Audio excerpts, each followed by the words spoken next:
ये जो राष्ट्रीय सहारा के ब्यूरो चीफ हैं, जिला प्रभारी है ज्योतिष चंद्र जी, उनको जान माल से धमकी दी गई, जान मारने की धमकी दी गई और थ्रेटन किया गया लाइफ से। इसको लेकर के मदनपुर थाना में आवेदन दिया गया था प्राथमिकी दर्ज करने के लिए, लेकिन कोरम पूरा किया गया पुलिस के द्वारा, कोई प्राथमिकी दर्ज नहीं की गई, जबकि आरोपी दुर्दांत है, कई बार जेल जा चुके हैं। तो पत्रकार तो कानून को अपने हाथ में ले नहीं सकता है। ऐसी स्थिति में प्रशासन का ध्यान आकृष्ट करने के लिए ये सांकेतिक धरना है। धरना के माध्यम से जिला पुलिस को आगाह करना चाहते हैं कि उदासीनता बरतिए और जो न्यायिक रूप से लाचार तो नहीं कर सकते हैं, लेकिन पत्रकारों को लोग लाचार ही समझते हैं, बट पत्रकार हैं जो कानून को अपने हाथ में ले नहीं सकता है। तो शांतिपूर्ण धरना के माध्यम से प्रशासन का ध्यान आकृष्ट करवाने के लिए ही ये धरना पर बैठा गया है। क्या मामला था जो फोन पे धमकी मिली, आपको क्या हुआ था? एक राजकुमार नाम का लड़का है, मदनपुर का ही है, वो हमको फ़ोन करके कहा कि आज आप हमारे आमने सामने नहीं होइएगा, नहीं तो बहुत बड़ा अनर्थ हो जाएगा। और हम उस समय अपना मोबाइल बंद कर लिए। 10 मिनट के अंदर वो हमारे पास जिस चाय दुकान में हम बैठे थे, वो चाय दुकान पर आकर के हमको फिर से बोलने लगा कि आपको मारने के लिए हमको 2 लाख रुपया मिला है और आपको जान से मार देंगे। और विश्वास नहीं हो रहा है तो यहाँ जो CCTV कैमरा लगा है उसको भी हम बंद करवा दिया। इसके बाद हम जाकर थाना में आवेदन दिए। थाना से जांच के लिए एक सुजीत नाम के SI गए उनके घर पर जांच के लिए, तो उनके परिवार और उनका छोटा भाई मिल करके आवेदन को फाड़ दिया।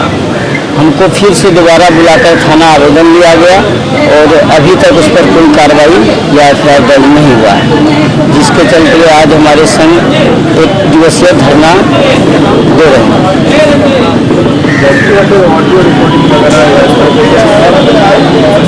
नहीं, रिकॉर्डिंग नहीं कर पाए थे। ज्योतिष कुमार झा, राष्ट्रीय सहारा अररिया जी। ज्ञापन दिया गया है, आज सौंपा गया पत्रकारों के द्वारा, क्या मामला था? ये उनके पत्रकार हैं मदनपुर के, उनके द्वारा एक व्यक्ति के द्वारा असंसदीय भाषा प्रयोग किया गया था, जान मारने की धमकी दी गई थी और उसमें थाना प्रभारी के द्वारा मैंने FIR किया गया। इनका कहना था कि वो जेल से छूटा है और कभी भी उनके द्वारा जानलेवा हमला किया जा सकता है, FIR करके उसका पता है।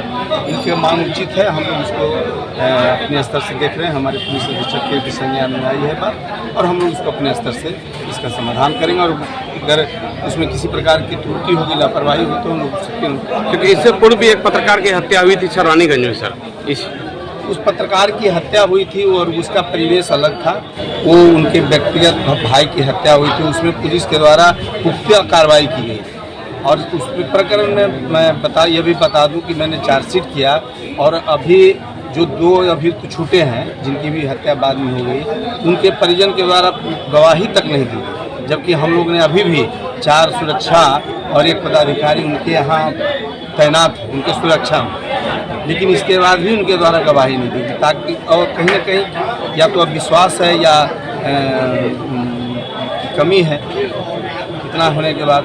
और ये मैटर है कि कोई है, इसके पहले भी एक पत्रकार के वो संसदीय भाषा का प्रयोग किया गया था, हम इसके FIR करके पूरा 24 घंटा के अंदर जेल भेजे। उसमें कहीं न कहीं कम्युनिकेशन गैप है जिसको ठीक सर आवेदन दिया गया था। उसमें आवेदन मैंने खुद देखा है, आवेदन है और उसके गए थे हमारे पदाधिकारी भी जांच में गए थे। उसके भाई से बातचीत हो रही थी, उस क्रम में पदाधिकारी के हाथ में था वो, अभियुक्त के द्वारा फाड़ा नहीं गया, तो मैंने खुद आवेदन दिया। तो खबर संकलन से भी पत्रकार को रोका जाता है सर, बस ट्रेन में भी हाल की घटना में त्यागमुआ के द्वारा रोका गया। नहीं, इस टाइप की घटना नहीं है। अगर मतलब मेरे साथ आपके संज्ञान में रहता है तो हमारे संज्ञान में जरूर आइए, क्योंकि जो हमारे नीचे के पदाधिकारी हैं वो उनको पत्रकार या बहुत सी चीज़ जानकारी नहीं रहती है। हम लोग समय समय पर इसका मॉनिटरिंग भी करते हैं और अगर इस प्रकार की बात होती है तो हमारे संज्ञान में निश्चित रूप से लाएँ और हम लोग कार्रवाई भी करेंगे और एक उसको बताने का भी प्रयास करेंगे, सेमिनार कर करके, बैठक करके, कि उनको किस प्रकार की ड्यूटी की जाती है, ताकि किस प्रकार की भ्रांतियाँ, इस प्रकार का प्रश्न हम लोग के सामने नहीं आए।